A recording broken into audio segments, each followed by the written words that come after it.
Hola, es Teacher Luis una vez más y el día de hoy vamos a hablar acerca de prepositions.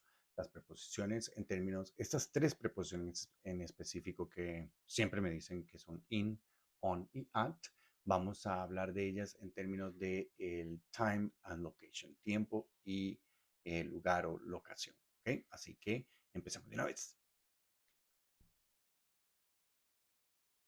A mí me gusta explicarle a los estudiantes esto, que se lo aprendan como un triángulo invertido, en donde vamos a tener arriba lo más general, ¿ok? Lo que es más grande. Luego vamos a seguir con algo que es un poco más específico. Y luego ya al final, en este triángulo, encontramos lo que es muy, muy específico, ¿ok? ¿Y cómo posicionamos estas tres preposiciones? Tanto en tiempo como en location, como en locación o en lugar, vamos a tener el in como lo más general, cuando hablamos de lo más general, on para lo un poco más específico y ya cuando es demasiado, demasiado específico, vamos a utilizar el at. Entonces, aquí a la par tenemos time and location. Empecemos con time. Time me dice que cuando mencionemos centuries, siglos, decades, décadas, years, el año solito, cuando lo vayan a mencionar en 1990. Vamos a utilizar entonces in 1990. Months, cada vez que digan el mes, solamente el mes, no la fecha específica. En enero. My birthday is in January. Y también acá pongo weeks, pero en realidad esto es más que todo como porciones de tiempo. Y no importa tanto si la porción de tiempo es pequeña o grande. Si pensamos, 2 semanas es como una porción de tiempo, entonces in 2 weeks.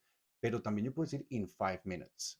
Puedo decir in 5 minutes, en 5 minutos, y también utilizo in para in 5 minutes, in 2 seconds, in 10 minutes, in 2 hours, ¿ok? No importa, siempre y cuando sea una porción de tiempo.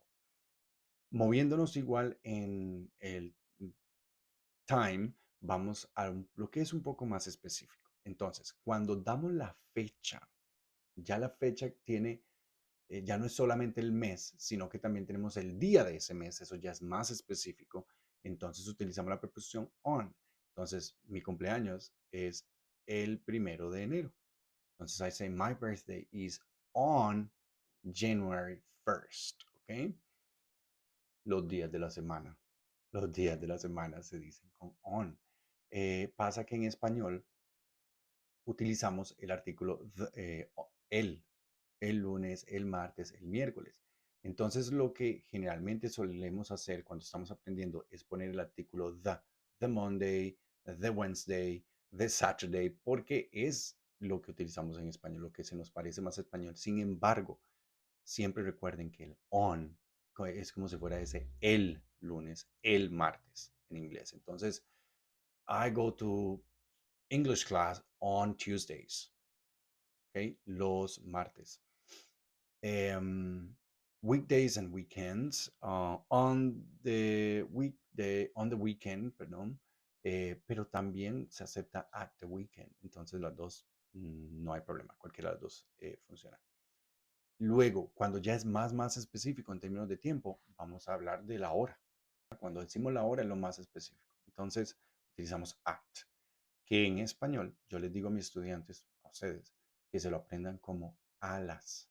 ¿Ok? Ese at es a las 8, at 8. Al, no, a las 9:30, at 9:30. ¿Ok? Si te preguntan, what time do you wake up every day? Or from Monday to Friday, ¿a qué horas te levantas todos los días o entre de lunes a viernes? I wake up at 6 a.m. in the morning. A las 6 de la mañana. At, ¿ok? Moviéndonos para location, igual vamos a seguir este patrón donde in es el más grande.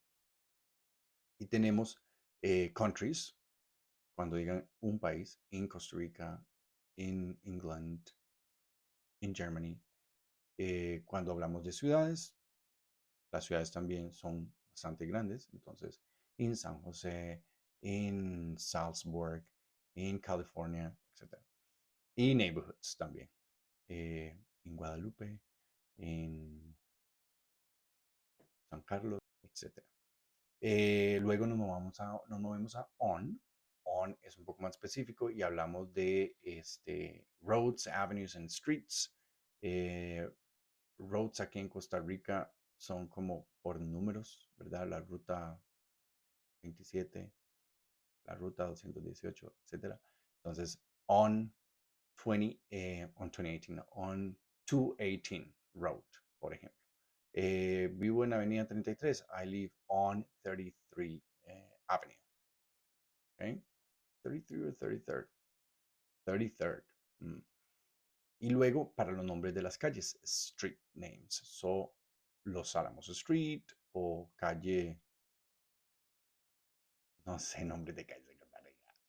Pero es que como casi no usamos las direcciones bien como se debe acá. Pero bueno, cada vez que, no sé, on Oxford Street, por ejemplo, que ustedes están viajando y hay una tienda muy bonita on Oxford Street, en la calle, es como decir sobre la calle Oxford. Muy bien. Y luego smallest, cuando hablamos ya de location, es la dirección exacta. Entonces, en un mundo ideal en Costa Rica, digamos, sería como I live at 1A Los Álamos Street, por ejemplo. ¿Ok? Y luego también cuando vamos a hablar de specific locations, cuando su enfoque es dónde está. Yo siempre digo, imagínense que alguien les pregunta, ¿dónde está? Y usted les manda la ubicación de WhatsApp. Cuando usted su enfoque y lo que necesita hacer es especificar que está en un punto específico, es nosotros enviamos el location en WhatsApp cuando vamos a dar una dirección para llegue aquí. Bueno, entonces cuando hablamos, where are you? I am at the store, I am at the supermarket, etc. ¿Ok? Aquí tengo unos ejemplos en el siguiente slide. Vámonos.